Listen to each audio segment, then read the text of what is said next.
Like, I don't know a lot about pruning, but it's like this one feels like that could be pruned off. That one seems okay to me. I mean, this one still seems alive. Uh-oh. Sammy boy's starting to wake up.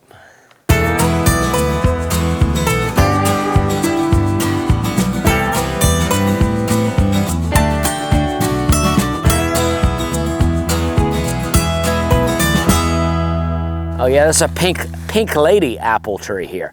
I love pink lady apples. Some of the labels have been torn off and I've lost, and I don't have them labeled well, but it's like, that's a plum tree. These are all apples around here. That's a plum tree. This is a plum tree, I believe. Well, Bubblegum Guardian brand is what it says, and I don't know if that's peach or plum, but I also got a lot of these kind of wild vines going around. But around here, it does seem like there's a bit of a topsoil forming, because I put organic matter around these when I first planted them. And these trees actually don't seem to be doing too bad. That's a yellow delicious apple.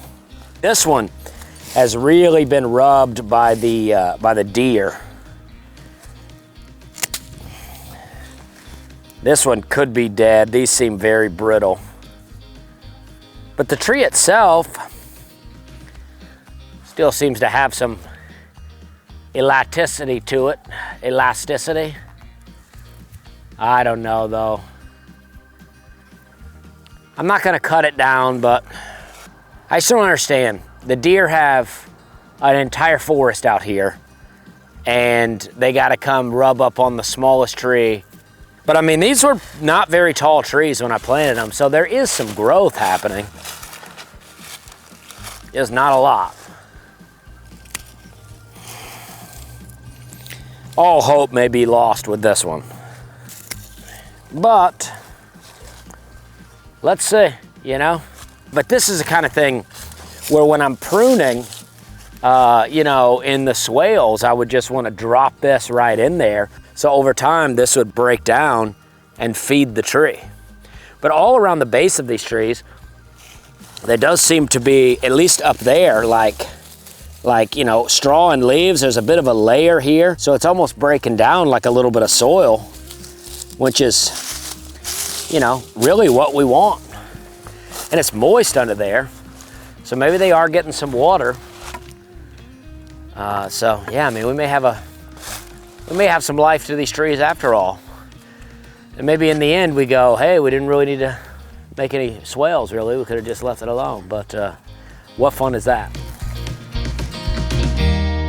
Here comes the sweet little daisy. Is Sammy crying? All right, let's go get Sam. All right, so we got 2 pear trees here. These have all been dug up out of this area, and then I'm gonna try to, I thought maybe they had some tool to help me put them back in the ground, but apparently they don't, only big buckets. So I'm gonna end up digging a hole. But we got 2, that's a moon glow, and this is a, I forget what this one said. The others, the labels are gone, so I don't know what they are, but I'm thinking they're all pear trees. This is China Pearl. Oh, well maybe I saw China Pearl and I thought pear. Let's see what this says. China Pearl is a peach. So we got a couple of peach trees, probably. And then a few pear trees. That's awesome. So that's what we'll plant. That's amazing that the peach trees seem to be doing so well. This whole project I'm pumped about. There's some stuff in between here, like this kind of area right here. You know, we got the top ridge, and then it just kind of goes down. I was hoping that this would be a couple of ridges as opposed to a slope, but I think it's hard to do. And I still think the same purpose will be served. I think I can put one here, and then I can put one close to this other ditch to where they both will sink the water in, and then the water can get soaked up through the ground from the ditches. So I think the same purpose will be served, and I'm pumped about it. So I should have a row of shorter trees under the power line, and then a row of trees here, a row of trees here, a row of trees here. So hopefully I can get I got 5, I got 10 that I've ordered. So yeah, we'll get 15 down out here. That's what I'm talking about.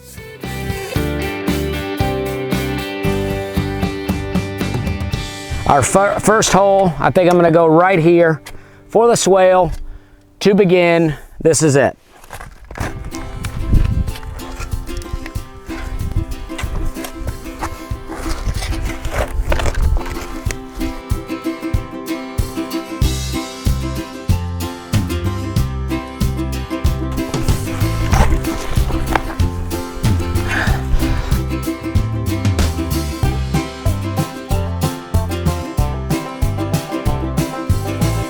All right, so this is hole number 1.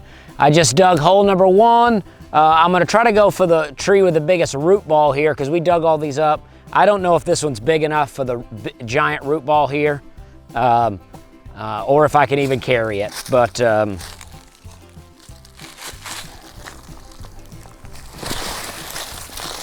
all right, I'm gonna break the whole tree. Okay. Perfect. I'm just destroying the tree. Everything's fine. Okay, now that's, all right, so that's too deep. So what I'm gonna do is I'm gonna get a little organic matter, try to put in here so I can, that smells like ginger. Yeah, that smells good. I don't know what this root is, but dang, that smells good. Get you to smell some of this. It's really something. Dang, that's unbelievable. The smell of that.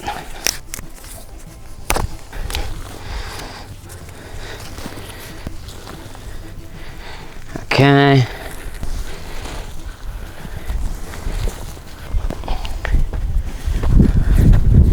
Let's see if any of this, I think all this soil's about the same, but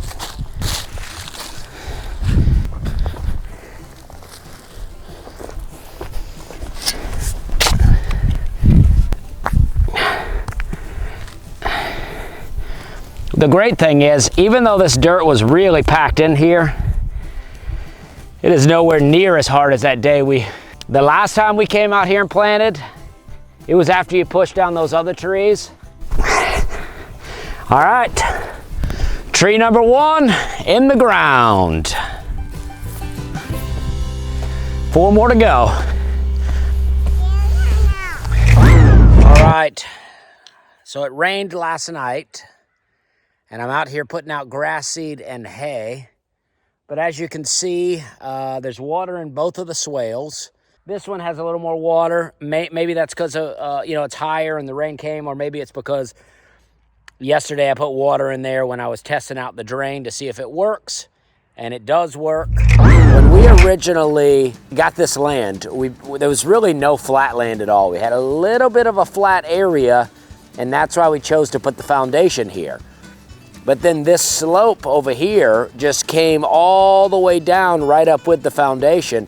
So all the water, anytime it rains, just rushed right up against the foundation. So we wanted to stop that. So we built this slope, and the idea behind it is that as the water comes down, it comes back and right here, but then it stayed up in this area. Now, goal was accomplished in that it wasn't up against the cabin, but now it just stays here like this. Now, it'll dry, but then it even looks like just a red mud puddle.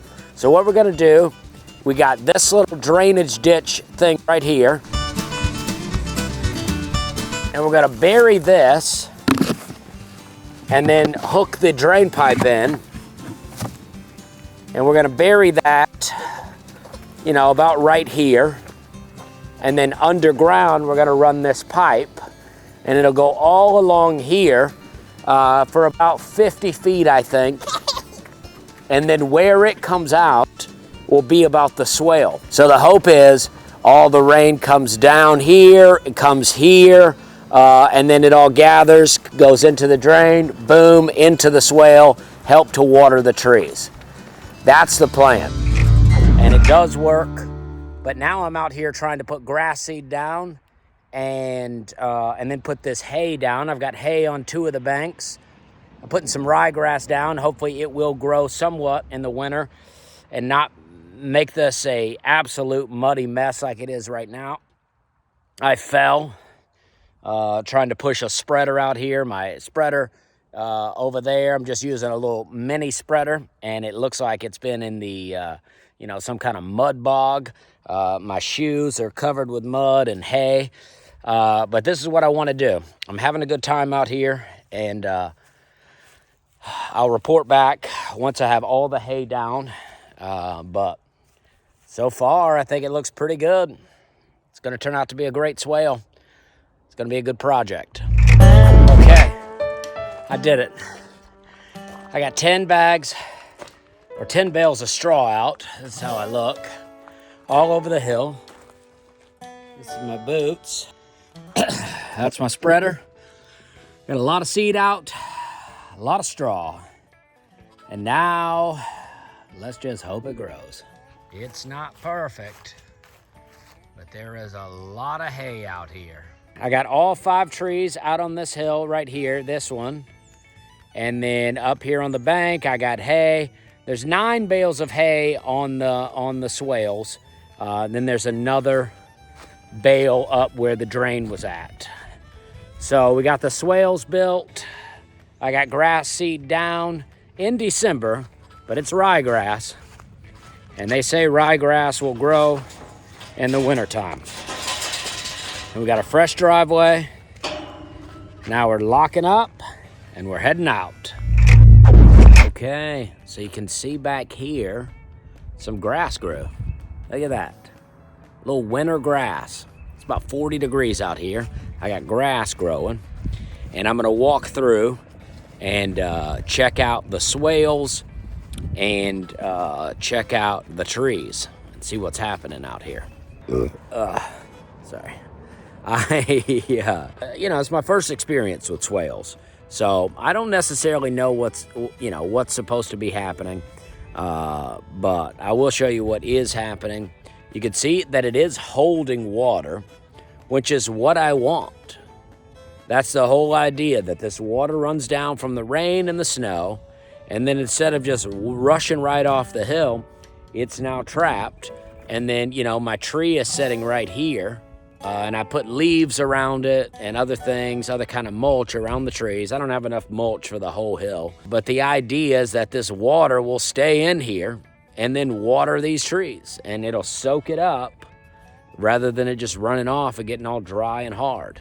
So you can see the row of trees I've set up. And then down here, the other swale, you can see water is going down there because it's very soggy, more soggy than other parts of the land, but it's not as much water as going down there. What I'd like to do is put a little pipe in here and have it run all the way through the hill down there into the other swale, where I could open it and let some of this water out and have it build up in there. But I don't know if that can be done. I looked up YouTube videos on that, on how you could do that. There was not a single video on it. Maybe I wasn't typing in the right keywords, but there didn't seem to be any info on it. So there's 2 here. I got 2 little ones right there. I believe these are all cherry trees right around here. And then over by the fence, I got a couple of black walnut trees. So we'll see how they do. I believe these are all pear trees. And these are not new ones. These were all dug up. And this is a little thing I've set up that I hope that as things grow up around it will become decorative. So I gotta count all these trees because I gotta build some cages. So I gotta get a count. And there is grass starting to grow. It's really taken a while, but it's starting to grow. Daisy, you sitting in a hole? Yeah. Thinking about your life? Can you stand up? Show us that you're sitting in a hole? Yeah, look at her. She's just sitting down in a hole.